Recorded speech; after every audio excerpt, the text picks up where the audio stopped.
श्री गुरु गीता उमा महेश्वर संवाद। पहला अध्याय। जो ब्रह्म अचिंत्य, अव्यक्त, तीन गुणों से रहित, त्रिगुणात्मक और समस्त जगत का अधिष्ठान रूप है, ऐसे ब्रह्म को नमस्कार है।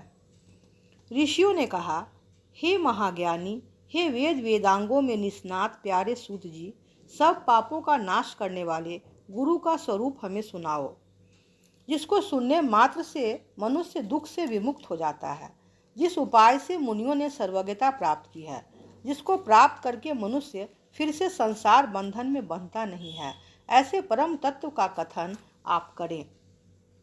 हे सूत जी, जो तत्व परम रहस्यमय एवं श्रेष्ठ सारभूत है और विशेषकर जो गुरु गीता है, वह आपकी कृपा से हम सुनना चाहते हैं, वे सब हमें सुनाइए। इस प्रकार बार बार प्रार्थना किए जाने पर सूत जी बहुत प्रसन्न होकर मुनियों के समूह से मधुर वचन बोले। सूत जी कहने लगे, हे सर्व मुनियों, संसार रूपी रोग का नाश करने वाली मातृ स्वरूपिणी गुरु गीता कहता हूँ, उसको आप अत्यंत श्रद्धा और प्रसन्नता से सुनिए। प्राचीन काल में सिद्ध और गंधर्वों के आवास रूप कैलाश पर्वत के शिखर पर कल्प वृक्ष के फूलों से बने हुए अत्यंत सुंदर मंदिर में मुनियों के बीच व्याघ्र चर्म पर विराजमान शुक आदि मुनियों द्वारा वंदन किए जाने वाले और परम तत्व का बोध देते हुए भगवान शंकर को बार बार नमस्कार करते देखकर अतिशय नम्र मुख वाली पार्वती ने आश्चर्यचकित होकर पूछा। पार्वती ने कहा, हे ओंकार के अर्थ स्वरूप, देवों के देव, श्रेष्ठों से भी श्रेष्ठ, हे जगत गुरु, आपको प्रणाम हो। देव, दानव और मानव सब आपको भक्ति पूर्वक प्रणाम करते हैं। आप ब्रह्मा, विष्णु, इंद्र आदि के नमस्कार के योग्य हैं। ऐसे नमस्कार के आश्रय रूप होने पर भी आप किसको नमस्कार करते हैं? हे भगवान, हे सर्व धर्मों के ज्ञाता, हे शंभो, जो व्रत सब व्रतों में श्रेष्ठ है, ऐसा उत्तम गुरु महात्म्य कृपा करके मुझे कहें। इस प्रकार पार्वती देवी द्वारा बार बार प्रार्थना किए जाने पर महादेव महेश्वर ने अंतर में खूब प्रसन्न होते हुए पार्वती से इस प्रकार कहा।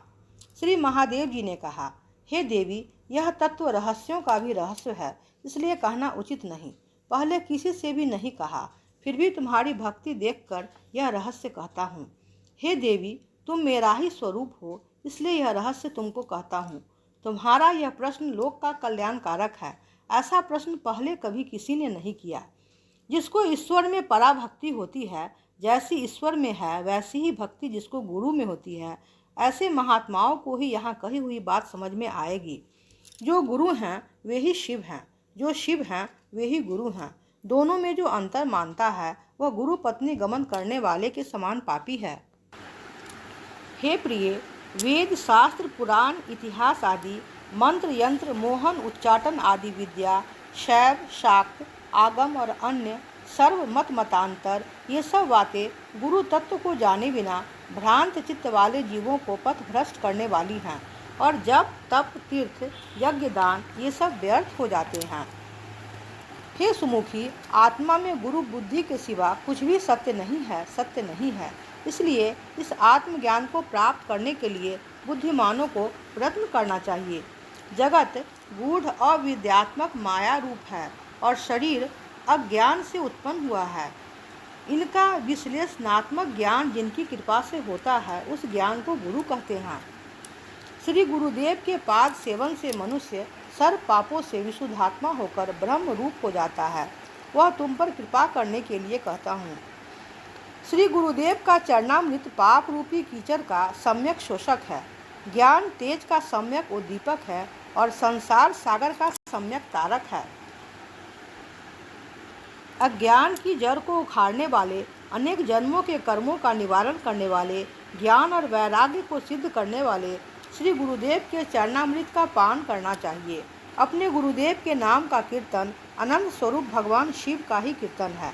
अपने गुरुदेव के नाम का चिंतन अनंत स्वरूप भगवान शिव का ही चिंतन है। गुरुदेव का निवास स्थान ही काशी क्षेत्र है। श्री गुरुदेव का पादोदक ही गंगा जी हैं। गुरुदेव ही भगवान विश्वनाथ हैं और निश्चित ही वे तारक ब्रह्म हैं। गुरुदेव की सेवा ही तीर्थराज गया है। गुरुदेव का शरीर अक्षय वट वृक्ष है।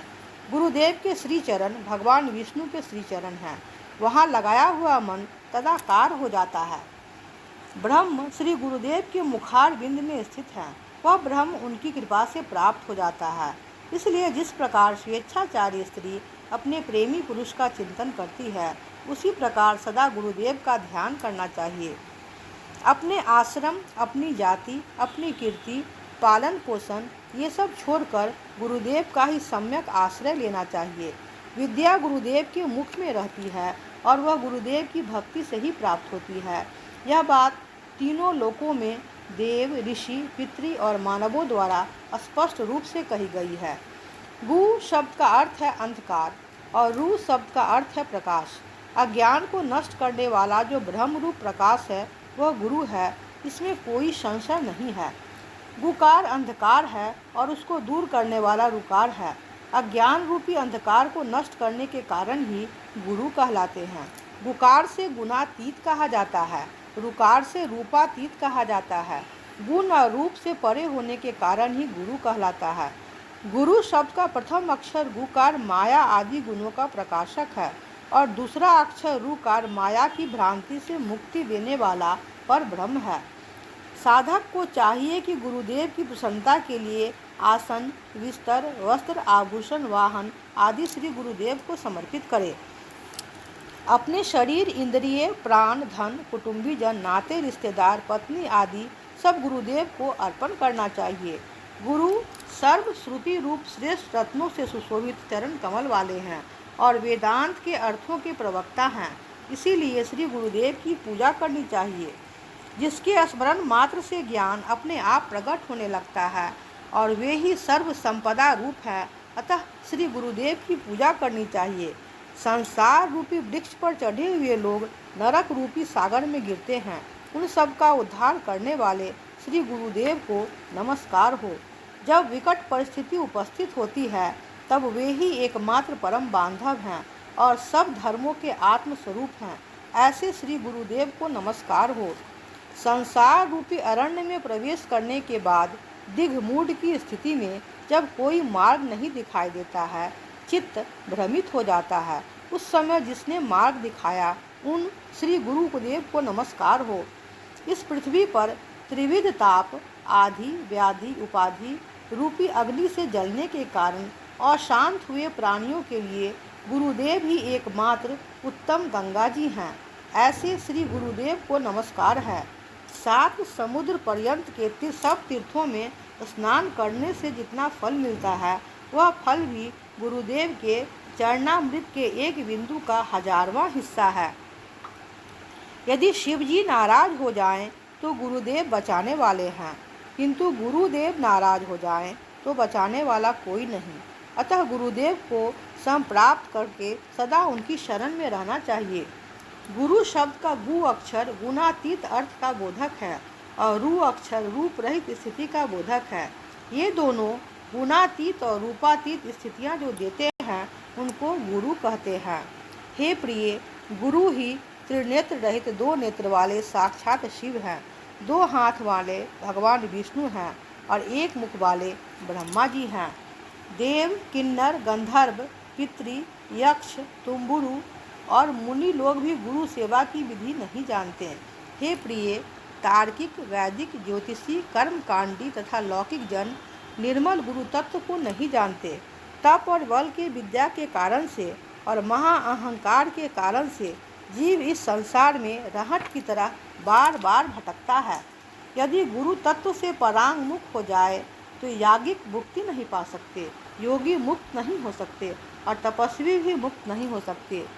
गुरु की सेवा से परांग मुख गंधर्व, पितृ, यक्ष, चारण, ऋषि, सिद्ध और देवता भी मुक्त नहीं होंगे। पहला अध्याय समाप्त।